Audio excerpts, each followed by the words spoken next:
College কর্তৃপক্ষকে জানতে হবে মান ভাতার আমরা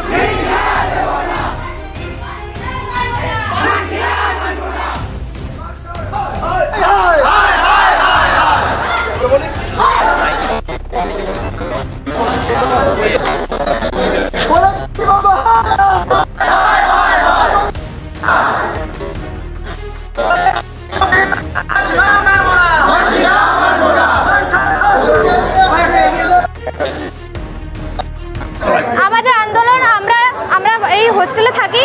আমাদের হোস্টেলে আমরা আজ 2 বছর ধরে আছি। আমরা এই হোস্টেলে 2 বছর ধরে আছি। আমরা প্রথম বছর দিয়েছিলাম 7,700 টাকা, তারপর সেকেন্ড বছর দিয়েছি 8,500 টাকা হোস্টেলে 1 বছরের যে ফিজটা। আবার এই বছর সেটা বাড়িয়ে 10% বাড়িয়ে 9,350 করা হয়েছে। কিন্তু আমাদের এই 2 বছর আছি, কোনো ডেভেলপমেন্ট হয়নি হোস্টেলে। কোনো কিছু জানাতে গেলে কোনো কথা শোনা হয় না, বা কুলার খারাপ, অ্যাকোয়াগার্ড খারাপ, কুলার খারাপ, কোনো কিছুর কথা শোনা হয় না। কুকুর মরে জল পড়ে, কুয়োতে কুকুর মরে, সেই জলে ব্লিচিং দিয়ে আমাদেরকে খাওয়ানো হয়, কোনো ফিল্টার হয় না। এমনকি আমরা নিজেরা একটা রুমে থাকতাম, সেই রুমে বাথরুমের পাশে রুম, সেই রুমে জল পড়ছে, আবার উপরে সিলিং ফেটে পড়ছে। সেই রুমে কোনো এতদিন ধরে বলা হচ্ছে, 2 বছর ধরে অনেকবার জানানো হয়েছে, অ্যাপ্লিকেশন দেওয়া হয়েছে, অনেকবার জানানো হয়েছে। ওয়ার্ডেন, তার উপরে সুপার, সবাইকে জানাচ্ছে, বলেছে কলেজকে জানিয়েছি, কতদিন জানাবে? আবার নতুন ফার্স্ট ইয়ারকে সেই রুমকে ঢোকানোর চেষ্টা চলছে। এবার আমরা চাই যে আমাদের যদি কোনো ডেভেলপমেন্ট না হয়, কোনো মেইনটেনেন্স না, সেইভাবে আমাদের কিছুই যদি না পাই, মেডিকেল ফি কোনো কিছু যদি না পাই, আমরা যে টাকা দিই আমরা সেই টাকাই দেবো। আমরা কেন দেবো বাড়তি টাকা? আমাদের হিসাবে চলবে। হ্যাঁ চলবে, চলবে। কলেজের হোস্টেল আমাদের ফিসটা বাড়িয়ে দেওয়া হয়েছে।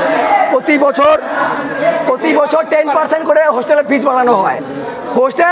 হোস্টেলে যে আমরা থাকি, আমাদের গরু ছাগলের সাথে তুলনা করা হচ্ছে কলেজ কর্তৃপক্ষের কাছে।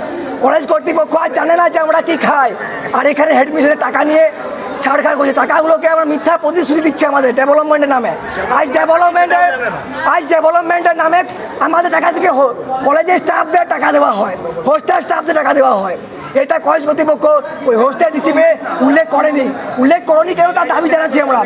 প্রতি বছর অযৌক্তিকভাবে হোস্টেলের ফিস বাড়ানো হচ্ছে, তার কোনো প্রমাণ কলেজ আমাদের দিতে পারছে না, সঠিক আমাদেরকে বোঝাতে পারছে না যে কেন বাড়ানো হচ্ছে। প্লাস যদি আমরা বলতে যাই তাহলে আমাদের অ্যাপ্লিকেশনগুলোকে রিজেক্ট করে দেওয়া হচ্ছে। ইভেন আমাদের গরু ছাগলের সাথে তুলনা করা হচ্ছে। আমরা এখানে পড়তে এসেছি, খ্রিস্টান কলেজ ডাইনামিক, কারণ আমরা এখানে আসি। খ্রিস্টান কলেজ ডাইনামিক কারণ আমরা দূর দূর থেকে এখানে পড়তে আসি। কলেজ কর্তৃপক্ষকে এটা বুঝতে হবে, আর যতদিন না বুঝছে ততদিন আগেও আন্দোলন হয়েছে, এখনো হচ্ছে, আর ভবিষ্যতেও হবে। বাঁকুড়া খ্রিস্টান কলেজ 100 বছরের পুরনো একটা কলেজ, যেখানে হোস্টেলগুলোর বয়স প্রায় 115, কোনোটা 20। সেগুলোর জরাজীর্ণ অবস্থা।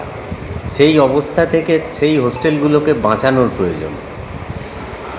এছাড়াও হোস্টেলের যে স্টাফেরা রান্না করে বা কুকিং যারা ইয়েতে রয়েছে, তাদের যখনই একজন করে রিটায়ার হয়ে যাচ্ছে, সেই পোস্টগুলো কিন্তু আর পাচ্ছে না।